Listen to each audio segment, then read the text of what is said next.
Last time, we went more into Dragon Ball Super, seeing the fruits of everyone's training, but it seems that Goku's getting farther ahead of everyone by the day. Of course, everyone's growing powerful, but where do we go from here? How truly powerful will Goku get? We'll be seeing all that and more in this part 9 of What If Goku Had Bardock's Foresight. Before we continue in the present timeline, what's happening in the future timeline? It's been a bit since we covered them, and a couple of things have changed. Well, obviously this future timeline is starting to rebuild itself. A lot of things have returned to normal, which is great for them. And especially with someone like Goku around and his ability, they're going to be safe for the near future as well, and the far future. The future warriors don't really encounter any threats at this point either, pretty much like you'd expect, just like what happened with Trunks. Although at some point, Shin and Kibito do appear on Earth to try and stop Majin Buu, as well as Babidi and Dabura. And surprisingly, the Kais see that Goku's aware that they're going to come to Earth, and he's already ready to join them. They don't even really need to explain anything. Well, they do need to explain some stuff. Goku just knows that they're here to help for something that they're going to face in the future. But Goku tells them. Apparently, they win. He tells the Kais his ability. At least after he learns who they are and that he could trust them. And he did see some other vague things too, but for now they're going to focus on this threat. So, Buu isn't really too hard to stop, especially since they have more people around. Considering Trunks was actually able to stop Dabura in his tracks, and Babidi too obviously, it shouldn't really be too hard when we have a stronger Trunks here, plus 2 people that are stronger than him alongside him. Shin and Kibito end up surviving too. Which is obviously a pretty big deal, because one of the things Goku did foresee is somebody attacking this timeline. But he doesn't really know who. Strangely enough, it seemed like he saw himself in the vision, but that can't be right. Little does he know, in another timeline, Goku Black is born. But there's a kind of a predicament here. Goku Black obviously does want to attack Trunks' timeline, or I guess future Goku's timeline because he's the main one there. But unlike originally, Shin is still alive, which means Beerus is still alive there. That's going to be a pretty big obstacle, so he knows to obviously just target Shin. He can work around it. I mean, he was able to do it in his timeline, so he'll be able to kill the Kai in that timeline too. Especially once he recruits Zamasu. Goku Black travels to this new timeline. But as he gets to the Sega World of Kai's Universe 10, he's shocked to see that there's some visitors there. Gowasu and Zamasu are there. But also, future Goku and future Shin. Wait, why is that mortal here? But he realized now. How could he forget? Apparently from what he's heard, that mortal has some sort of ability to see the future. He must have seen this happening. But how? He's not even from this timeline. He shouldn't have seen Goku Black coming here. Future Goku doesn't mess around either, especially with the timeline that he's in. While he still does love fighting, he knows not to take any risk here. He doesn't know what this threat is capable of, especially because it's him. He still doesn't really know who Goku Black is, but from what he remembered, he saw Goku Black teaming up with Zamasu. Once he told Shin and Kibito this, they were able to figure out that he was talking about Zamasu. Goku didn't know who the guy was, but he described the Kai, and Shin was able to point it out pretty easily. And they got here around the time that Goku suspected Goku Black would show up. And during the fight, Goku Black noticed that Goku is actually pretty confident. He doesn't know why that is. He could tell Goku doesn't really know what's going on, but Goku says he doesn't really mind. He knows they'll win here. He already foresaw it. That's why they're here. He came here to stop this. The whole reason he had that vision is because in that vision he was present here. He knew to come here. He knew he would come here and stop whatever's about to happen from happening. It's pretty much one of those self-fulfilling prophecies again. Goku Black tries to tap into that same ability. But of course, he doesn't know the first thing about it, or even if he can do it. He can maybe use it during the fight, but that's not going to happen. Hell, he can't even transform, but Goku can. And Goku Black promises he'll kill Goku in this timeline like he did with that other Goku, and Zamasu. He knows that deep down he wants to join. He'll get Zamasu to come onto his side. They are one and the same after all. Zamasu has no clue of what he's talking about. Goku Black has no time to explain because he's too preoccupied fighting Goku. And it's a pretty tough battle. But there are a few big things in Goku's favor. For one, with Zamasu seeing this world under threat and not having any connection to Goku Black yet, he surprisingly decides to help here too. Which is good because he could heal Goku. As an apprentice Kai with that ability, he'll be able to restore Goku if he needs. But that doesn't really happen at first. Goku paces himself, eventually going to Super Saiyan 2, and then getting ready to end this as quickly as possible. He transforms once more, showing off his new strongest power, Super Saiyan 3. Zamasu can't believe what he's seeing, a mortal growing that strong. But that other Goku, he can sense divine ki in him. A very familiar divine ki. Zamasu is conflicted, and while he harbors these thoughts against mortals, he hasn't fully turned evil yet. And on a whim, he heals Goku, restoring him to his full strength while in Super Saiyan 3. And with that, he's able to defeat Goku Black with ease. Goku Black does have the body of a stronger Goku because the Goku's body that he stole is one that trained longer. But at the same time, he has no practice with it. The only practice he has is killing everyone in his universe, in his timeline. He's not as practiced as the Goku Black we saw once he first encountered Goku. So with future Goku having Super Saiyan 3, it's pretty overkill. And once again this timeline is saved, this time before it even happens. Although, there is something else that future Goku foresaw. A meeting with the god of destruction of his universe, Beerus. Although future Goku does find it pretty strange. They still don't know who Goku Black is, but how did he come to be? Goku Black said he killed Goku in another timeline, but how did that Goku not foresee it? But then he realizes, was it the one that he went to the past to save? because he focused more on short-term stuff than long-term visions. Maybe he wasn't actively looking for a threat. He's not too sure, and maybe he'll never know. Yeah, I know this is probably getting very confusing with all these Gokus and all the timeline stuff, just like the actual series, so it's staying faithful at least. But yeah, the third other Goku, the one that Goku Black killed, he actually didn't foresee that coming. And while future Goku is excited to meet Beerus, he decides to take a brief detour, going back to the past. Samurai Jack, meeting his present self again, the main Goku that we know here. After trying to explain it, even though it's very confusing, Goku kind of sees what's going on. And then he tries to actively seek what's happening. And yep, he sees himself fighting himself. And he's green for some reason. But again, they still don't know how Goku Black came to be or how to stop him. But future Goku tells him Zamasu's involved somehow, so just watch out for him here. Oh well, that's good, and he thanks future Goku for coming back here, and decides to give him a tip too. If Beerus is still around in this timeline, he shows off Super Saiyan God, giving him a little bit of a head start too. And future Goku thanks his present self. It seems this trip back was pretty beneficial, even though it was pretty short, because now, the future timeline is safe, and the present timeline is safe. That third timeline though, didn't really get so lucky. And Goku's glad that his future self came back and helped them again, even though he still can't really wrap his head around what's going on, but whatever, he'll leave that timeline stuff up to the Kais. Zamasu never gets his Super Dragon Balls in this timeline, and Goku Black never comes to be in this timeline either, which is good because now we get to see how strong Goku actually is, and what Goku Black would have had access to, had he actually practiced with his body. After they stop all the Zamasu stuff, Goku's back on Beerus' planet once more, with Raditz there too.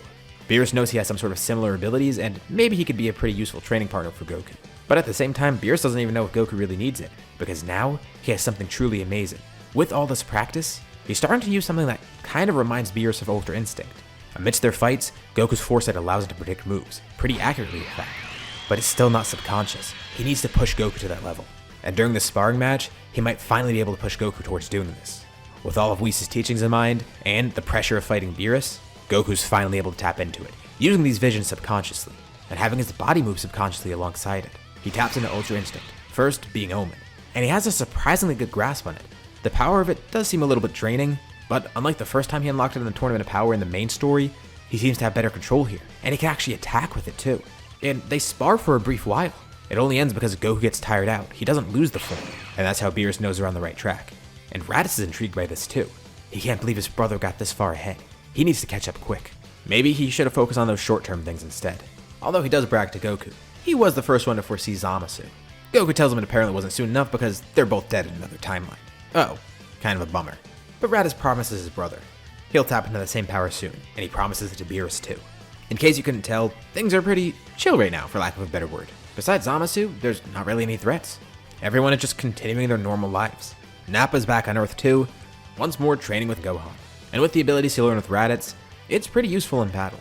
Beerus kind of ignores the other Saiyans. He's really only focused on Goku, and allowed Raditz to come here because he had that similar ability, so maybe he can unlock Ultra Instinct too. But he still doesn't really know yet.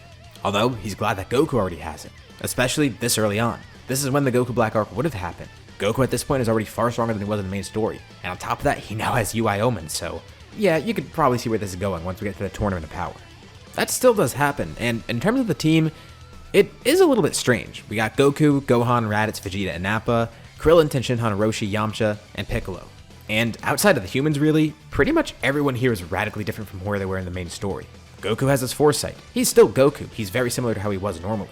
But he has gone through very different things and has different abilities, and is stronger.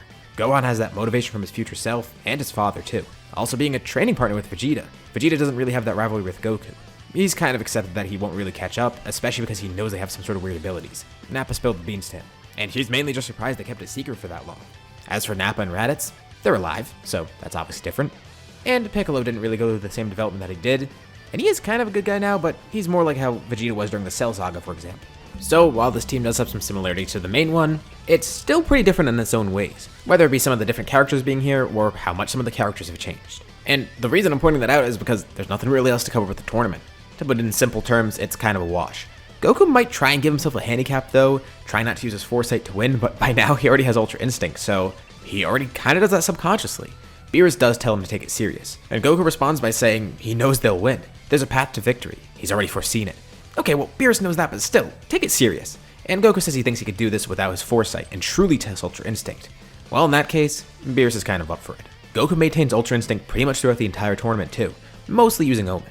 Also, there's Raditz using a lot of spear control, multiplying himself and using clones to teleport around and save everyone eliminated, so his team doesn't even get eliminated. But there is one opponent who they do kind of need to take seriously, Jiren. Although, it's still not a problem. Goku powers up into Ultra Instinct, the actual Ultra Instinct, not just Omen. The gods look on completely perplexed. Not only was he using Ultra Instinct throughout the entire tournament, but now he has this version of it, like the actual Ultra Instinct. But it's not just him. Raditz powers up as well, going into Ultra Instinct Omen surprisingly. The others didn't even know he had this. And he's glad to finally use this against an opponent. He has tried it against Beerus, and he does know he's behind Goku still. But he will be able to catch up. He's way behind in terms of power. He had a much later start with Godly Ki and Godly Training. But he got Ultra Instinct Omen pretty quickly, even though he's not as practiced with it. The two fight together, not relying on their foresight. They're just using Ultra Instinct as it's meant to be. Which kind of does mean they're relying on their foresight, but they feel like they are following the handicap. And they are able to defeat Jiren together. Universe 7 wins, and the wish is made to restore all the other universes. So, as you kind of expect, we're at a point where the foresight is just completely overpowered. This is why I didn't give him the ability right away, because then there wouldn't really be a story. If Goku could just predict everything and stop it before it happens, yeah, that wouldn't really work too well. But now, here, I mean, there's really no way around it. At this point, they would have it. They have complete control of it, whether that be short-term or long-term. And besides that blunder with that other timeline where Goku Black was able to get Goku's body, they're able to use it perfectly. Future Goku has it too. And his life's going perfectly fine. He's even met Beerus, probably getting Super Saiyan God already, becoming his rival in that timeline too. But back to the main timeline again, what happens next? There's no Broly movie because there's no Frieza either. And unfortunately, there's no reason for Goku or Raditz to actually foresee Broly either because there's no way for him to get involved. So he's stuck on Vampa. As for Moro, that is one thing that they're able to foresee. But again, it's not really a problem, especially when you have Raditz. Beerus doesn't even need to intervene. Once Moro escapes, before he even gets to Namek, Raditz decides to intervene himself, using instant transmission, which he really loves using. Although it's kind of a bad thing because he ends up on Moro's ship and now he's in the middle of space, so if this ship explodes, he's kind of screwed. But he still knows he'll win here, and he knows he has to stop this. He grabs onto Moro and teleports to a nearby planet. Alright, much safer. He then activates Ultra Instinct once more, and Moro has no idea of what's going on, but by the time he tries to guess what's happening, it's already too late. Raditz has already drained his energy, and he's far too drained to do anything. And Raditz isn't the merciful type. Even though he's a good guy now, he's Raditz. He's a normal Saiyan. And it's best for him to kill Moro anyway, so that's exactly what happens. Huh, that guy wasn't too much of a challenge. He knew he would become a threat eventually, but hey, it's good that he stopped him here. That's the whole reason Raditz learned that long-term foresight anyways, because he wanted to prevent threats from happening. And inadvertently, they're preventing even more threats. There's no Granola arc. The heaters are already gone. Actually, there kind of was already a Granola arc, I guess, when they met Granola before. So besides the heaters being gone, Granola's actually an ally, if anything. Raditz has already been to Cereal, and that's all set. And as much as I'd love to have Superhero come into play here too, because I love Superhero, this time we're gonna end up skipping that as well. I mean, Goku had to deal with a vision of Cell before. Once he sees another vision of Cell, seeing that he might come back in another form, also being giant, well, he has no clue what this is, but it's probably another Cell. And he does not want that to happen again. He gets Gohan to help him too. And he tells Gohan he's gonna see what he did to the Red Ribbon Army a while ago. Although this time not as brutal. They infiltrate the Red Ribbon's base, and immediately they're attacked. There's a brand new android, Gamma 1. But it's just Gamma 1. They attack so early and so preemptively that Gamma 2 is not even made yet. He's in the process of being made, and Cell Max is not far along at all. Although, they don't even kill anyone. They're able to easily just knock out all the soldiers, holding off Gamma 1 as they're also able to destroy Cell Max before he's fully made, with Dr. Hato watching in disbelief as his whole creation goes down in flames. Magenta and Carmine aren't really too happy either. Although, Hato's happy that at least Gamma 1's still here, and Gamma 2 is almost done, so maybe there's a shot. Well, not really. Although, luckily, things turn out pretty well for him. This time, Goku's not just gonna completely obliterate the Red Ribbon Army. I mean, he's surprised that they're even still around. But Hato takes it upon himself to stop them once he realizes that if he and Gamma 1 want to be superheroes, they can't be with the Red Ribbon Army. So this ends pretty nicely, and by the time Gamma 2 is actually awakened, Hato's already had a change of heart. So the Gammas are still around, Cell Max is stopped, and the Red Ribbon Army is stopped. So that wraps up everything pretty nicely. But that doesn't mean Goku's gonna stop trying to surpass himself. Yeah, he's strong, and everyone around him is too. Although he's pretty far above everyone. Raditz is catching up though. Even with no threats around them, that's a good thing. They could focus completely on training, focus on getting stronger. And Beerus is glad his prophecy came true, the prophecy of him finding a rival. Although it's even better because not only is there one, there's two, and they're both using Ultra Instinct. This is so much better than what he ever expected. And funnily enough, it's not even just his prophecy. Goku was the one to foresee it too. Goku and Beerus, they were destined to meet, destined to be rivals. And now, I guess Raditz is part of that too. Once again, they created a new destiny for themselves, shaping it, changing the future. This time without any ill effects. Well, besides the Zamasu thing, but luckily, they had another version of Goku come from another timeline to help them with that. And even then, in that one rare instance where their foresight didn't work in their favor, it still was a good learning experience. Vegeta and Nappa are still kind of in disbelief at how strong these two are. Those low-class warriors, especially Raditz, the Saiyan that they fought alongside for so long, he kept that secret forever. They never realized how truly potent his strength was, or rather, that ability, and the fact that Kakarot had the same thing.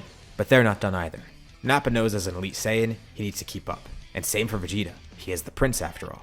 Those low-class warriors may have their fancy abilities, but these two, they will rise to the top of it. Even though they do have a long way to go, catching up with Ultra Instinct and all. Gohan finds this admirable too. But still, glad that he was able to grow so fast, even without that ability.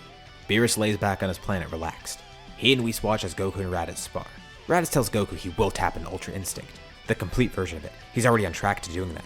And Goku's more than glad to help, keeping up the same rivalry that they had. And once again, like many times before, he sticks out a hand to Raditz, telling his brother they'll agree to work together once more, surpassing themselves, this time with a much more obtainable goal. And Raditz looks at Goku with a smile, shaking his hand again. He would have never expected his weak little brother to be this strong, and it looks like their father got his wish after all. And then some. Kakarot and Raditz have thrived, and they're still thriving.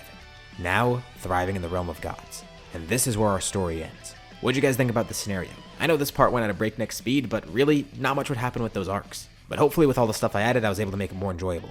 This scenario was pretty fun to cover, and I hope you guys enjoyed it too.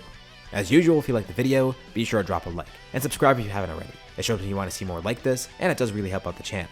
Anyways, thank you all for watching, thanks for supporting the scenario all the way through, and I'll see you all in my next video.